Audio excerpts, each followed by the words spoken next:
कांतारा के पास बहुत सारी अनोखी शक्तियां थी। कांतारा हमेशा अपनी शक्तियों का इस्तेमाल गरीब और दुखी लोगों की सहायता के लिए किया करता था। कांतारा के गांव से थोड़ी दूर एक समुंदर था। उस समुंदर के तल में नैना नाम की जलपरी अपने माता पिता के साथ रहती थी। वह तीनों समुंदर के पानी के अंदर एक ढाबा चलाया करते थे। नैना जलपरी बहुत ही स्वादिष्ट खाना बनाती थी। उसका खाना खाने के बाद सभी लोग बार बार ढाबे में खाना खाने आते थे। इसी तरह एक दिन बलवंत नाम का एक आदमी समुंदर के किनारे सैर करने जाता है। तभी उसे बहुत सारे लोग समुंदर के पानी के अंदर जाते हुए दिखाई देते हैं। यह देख बलवंत को बड़ी हैरानी होती है। क्या बात है, तुम सब पानी के अंदर क्यों जा रहे हो? आखिर इस पानी के अंदर ऐसी क्या खास बात है? इस पानी के अंदर नैना जलपरी का एक बहुत ही बढ़िया ढाबा है। ढाबे में बहुत स्वादिष्ट खाना मिलता है। उसके बाद बलवंत भी सभी लोगों के साथ ढाबे के अंदर खाना खाने चला जाता है। पानी के अंदर बना ढाबा बहुत ही सुंदर था। वहाँ लोगों के बैठने के लिए मछली और शंख से बने कुर्सी टेबल मौजूद थे। यह देख बलवंत खुश हो जाता है। उसके बाद वह एक कुर्सी में बैठकर खाने का ऑर्डर देता है। नैना जलपरी के माता पिता रसोई घर से खाना लाकर बलवंत के साथ दूसरे लोगों के सामने खाना परोसने लगते हैं। खाना खाने के बाद बलवंत खुश हो जाता है। अरे वाह, इतना स्वादिष्ट खाना तो मैंने आज तक कभी नहीं खाया। सच में यह खाना बहुत ही स्वादिष्ट है।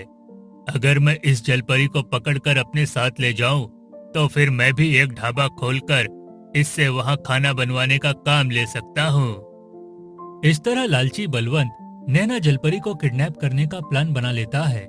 फिर एक दिन बलवंत नैना जलपरी के ढाबे में आकर उससे कहता है, सुनो, मेरे घर पर शादी है, इसलिए मैं चाहता हूँ कि तुम मेहमानों के लिए खाना बनाओ। बदले में मैं तुम्हें बहुत सारे पैसे दूंगा।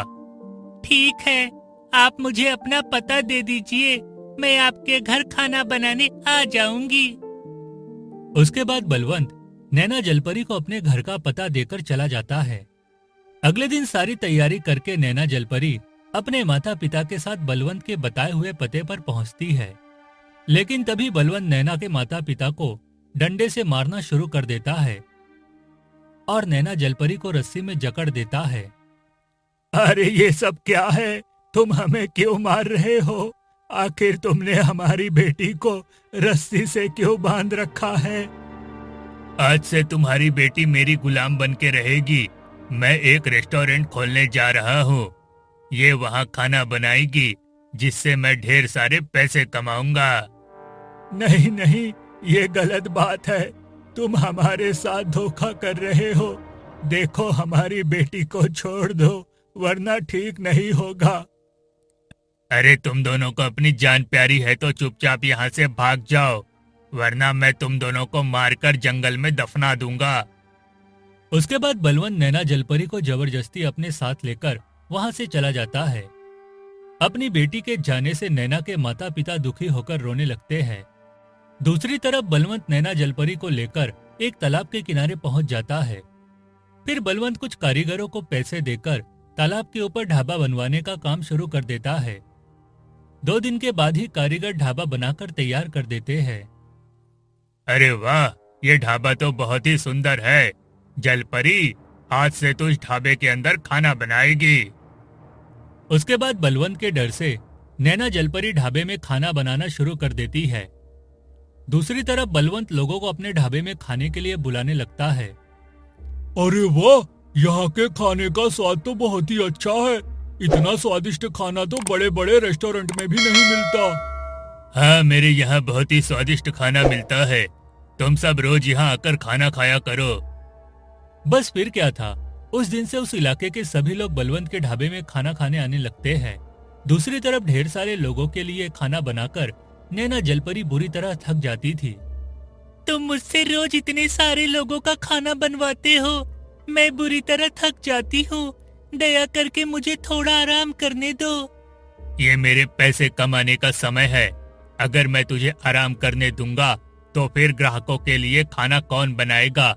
बेकार के नखरे मत दिखा और चुपचाप खाना बना, वरना मैं चाकू से तेरे दोनों हाथ काटकर तुझे जान से मार दूंगा। बेचारी नैना के पास कोई रास्ता नहीं था, इसलिए वह डर के मारे खाना बनाना जारी रखती है। दूसरी तरफ नैना के माता पिता उसे चारों तरफ ढूंढने की कोशिश करते हैं, लेकिन उन्हें नैना और बलवंत का कहीं पता नहीं चलता। हे भगवान, वह लालची आदमी हमारी बेटी को कहाँ लेकर चला गया? क्या अब हम जिंदगी में अपनी बेटी का चेहरा दोबारा नहीं देख पाएंगे? तभी वहां से गुजर रहे कांतारा की नजर उन दोनों पर पड़ती है। ओए, क्या बात है? आप दोनों यहाँ बैठकर क्यों रो रहे हो? नैना के माता पिता रोते हुए कांतारा को सारी बात बता देते हैं। अच्छा, तो ये बात है, वह लालची आदमी पैसे कमाने के लालच में आपकी बेटी को किडनैप करके ले गया है। लेकिन आप दोनों चिंता मत करिए, मैं बहुत जल्द उसे पकड़कर सजा दूंगा और आपकी बेटी को सही सलामत आपके पास ले आऊंगा। उसके बाद कांतारा अपनी उंगली में मौजूद हरे रंग की अंगूठी को दबा देता है और अगले ही पल उस अंगूठी के अंदर से एक बड़ी रस्सी बाहर निकल आती है। फिर कांतारा उस रस्सी को समुद्र के पानी में फेंक देता है और अगले ही पल वह रस्सी एक विशाल मछली को जकड़ लेती है। उसके बाद कांतारा उस मछली के ऊपर सवार हो जाता है। अब मैं आप दोनों की बेटी को ढूंढने जा रहा हूँ। फिर कांतारा अपनी उंगली में मौजूद सफेद रंग की अंगूठी को दबा देता है और अगले ही पल वहां दो बड़े पंख प्रकट हो जाते हैं। फिर कांतारा उन दोनों पंखों को मछली के शरीर में जोड़ देता है। अब ये मछली उड़ने के लिए तैयार है। उसके बाद कांतारा मछली की पीठ पर सवार होकर आसमान में उड़ने लगता है।